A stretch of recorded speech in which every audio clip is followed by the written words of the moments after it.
Hello everybody. So this is an Echo 7310 that I ported. It's been a while now. I ported a while back and it ran great, tons of power.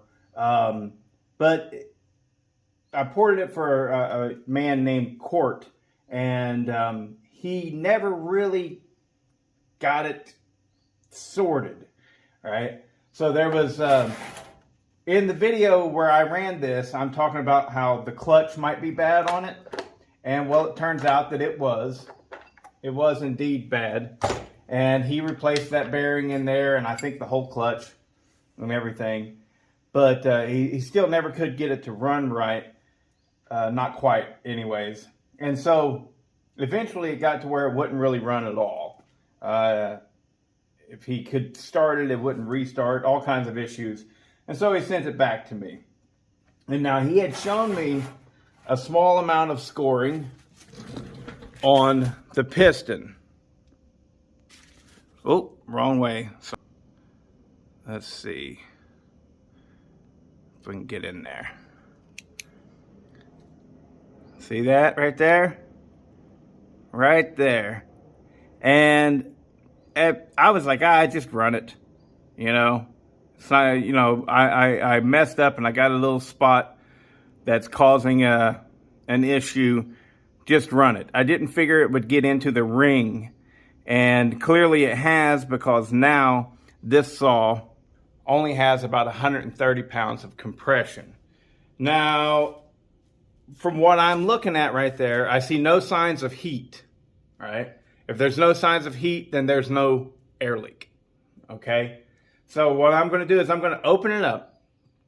And like I said, I've already done a compression test, and it's only got 130 pounds of compression, which is about 55 or 60 pounds too low, because this thing has been, like I said, it's been ported. It has been, the base has been cut on it, and it should have considerably more compression than that.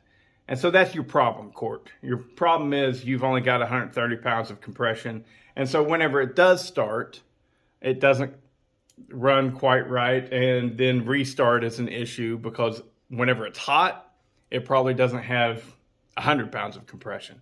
So there's your problem. So I'm going to open it up and I will inspect, see if I can find any signs of heat. If I can't find signs of heat, then I'll just focus on that little spot where the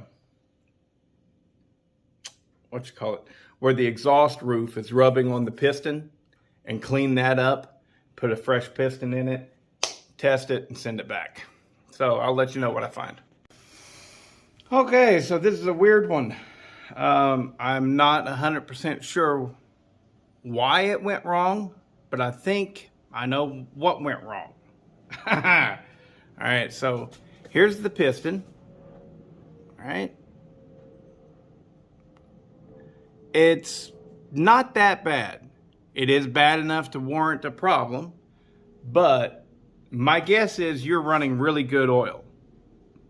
I can see remnants of it.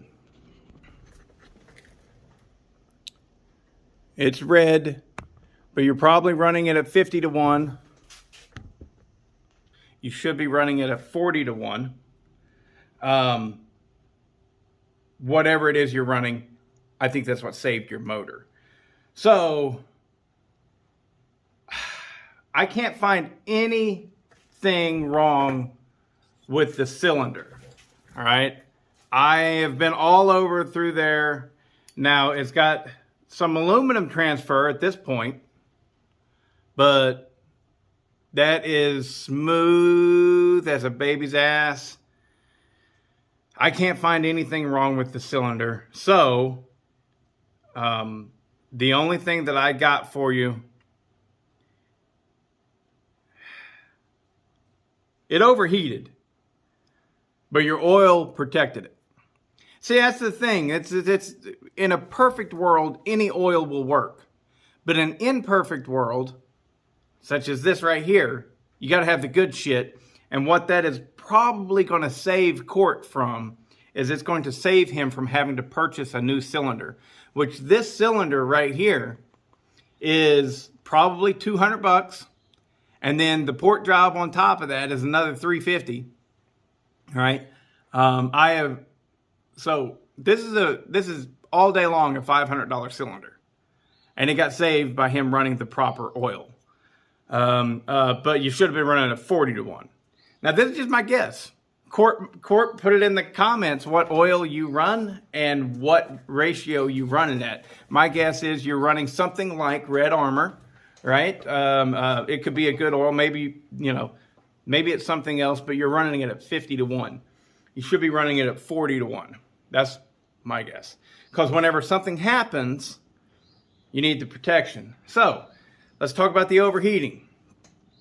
Why do I think that it overheated? Well, there's the obvious piston transfer.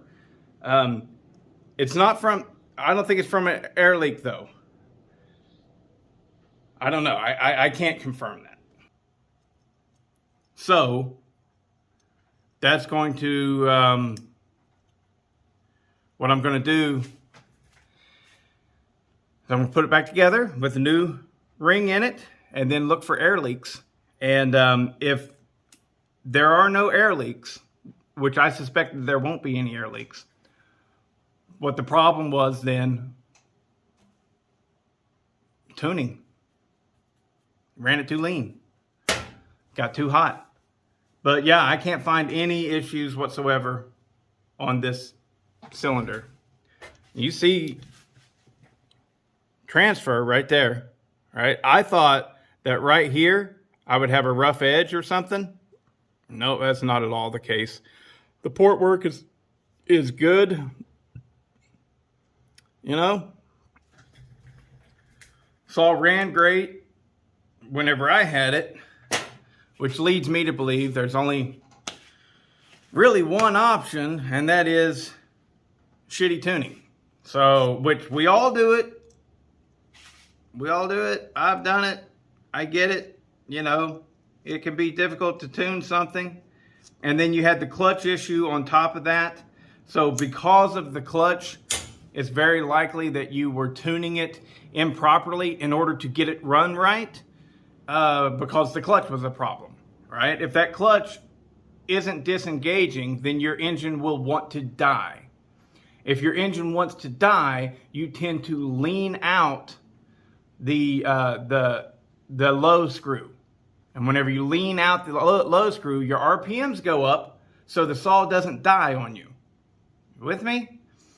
So the saw's not dying, but what you're doing is you're putting the saw in a lean condition because of a parallel problem that should have been fixed earlier.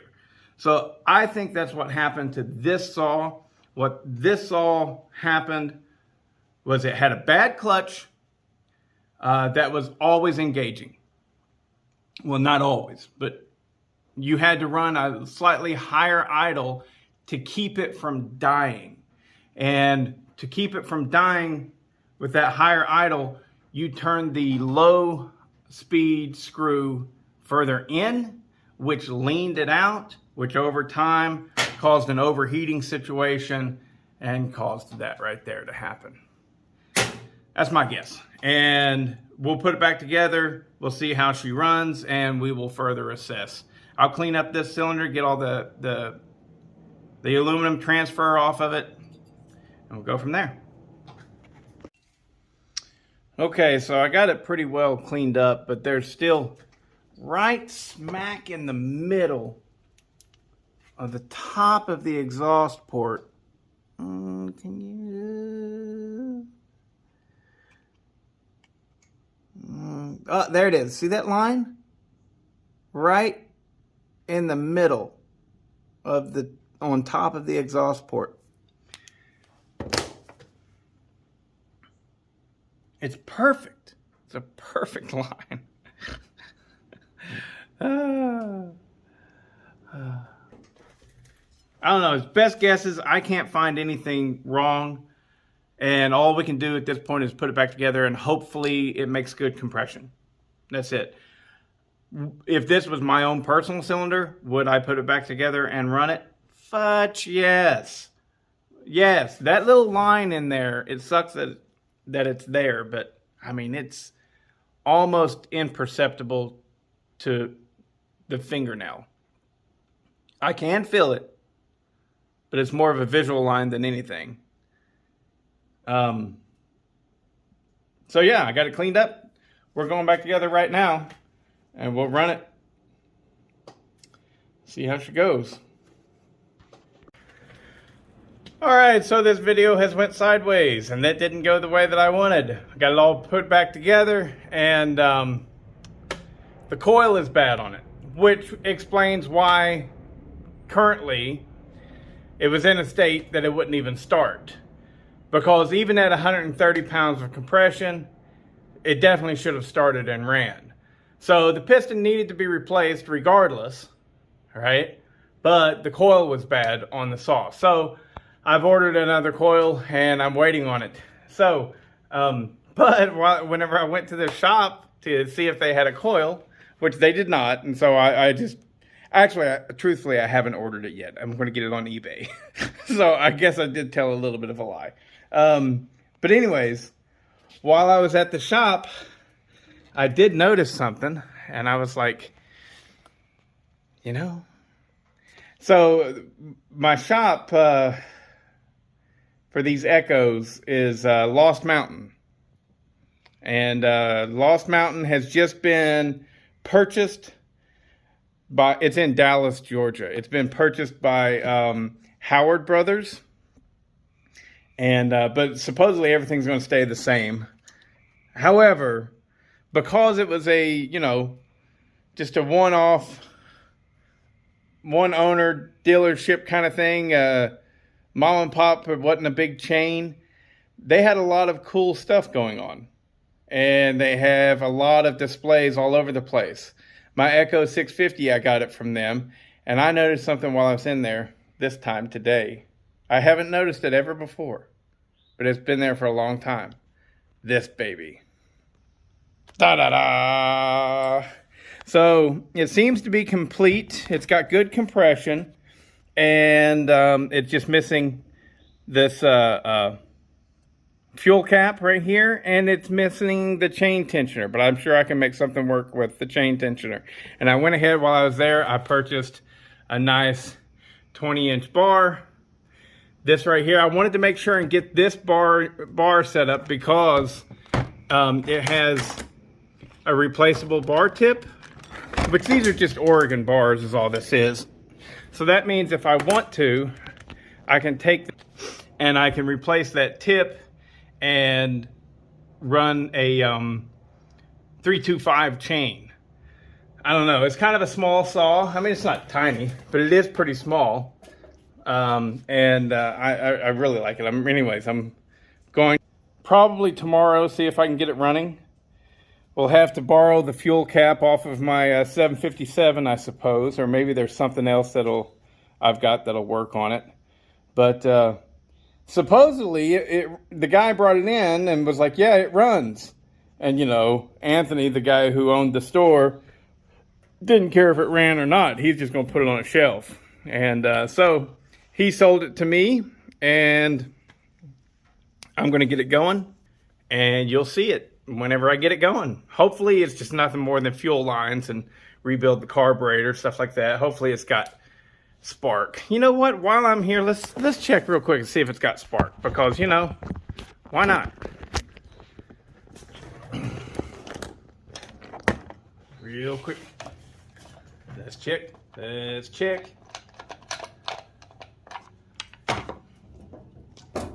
Oh, look at that. That already tells me what's up, you know? So I bet you that's the only problem it's got.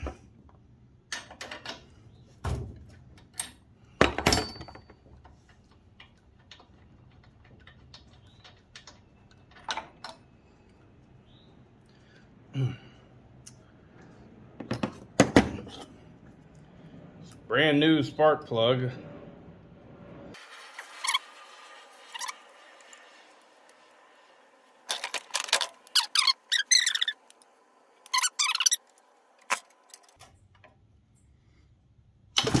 Yes!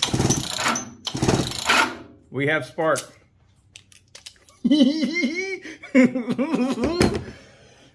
I've been eyeballing this one, and there's another one too. I can't remember what the model number is. So this is the old version that has the metal gas tank, and then there was the newer version that had a plastic gas tank. I believe it was the 577.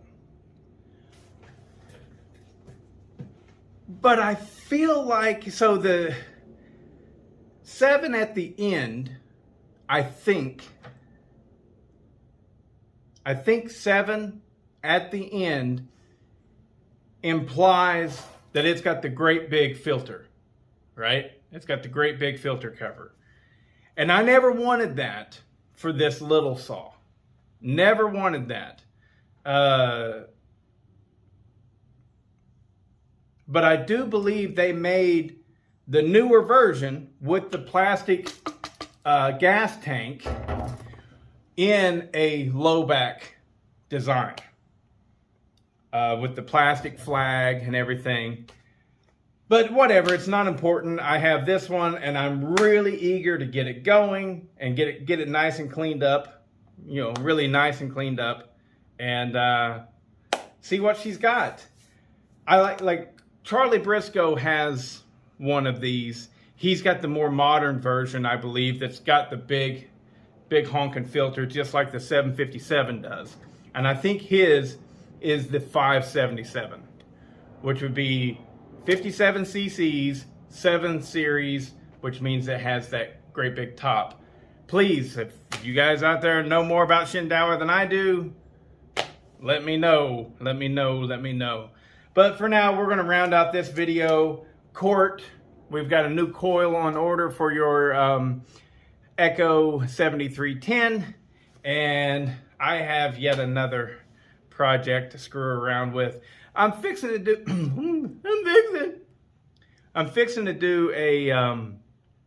a video in where I'm going to actually showcase all the saws that I am going to sell. That way, in case there's anybody out there that wants to buy, you can just buy from me directly. It'll save me the hassle of eBay, and it'll save seller fees and things like that. And it's just, you know, if you want to buy it, you want to buy it. Maybe my prices will be just a hair more than you might be able to get it for. Maybe it'll be a great deal, but we'll see. And that's enough for this video. I'm excited about the Shindaiwa because I like Shindaiwa. Shindaiwa is cool. Ooh, that's backwards. All right, later. I'll flip it.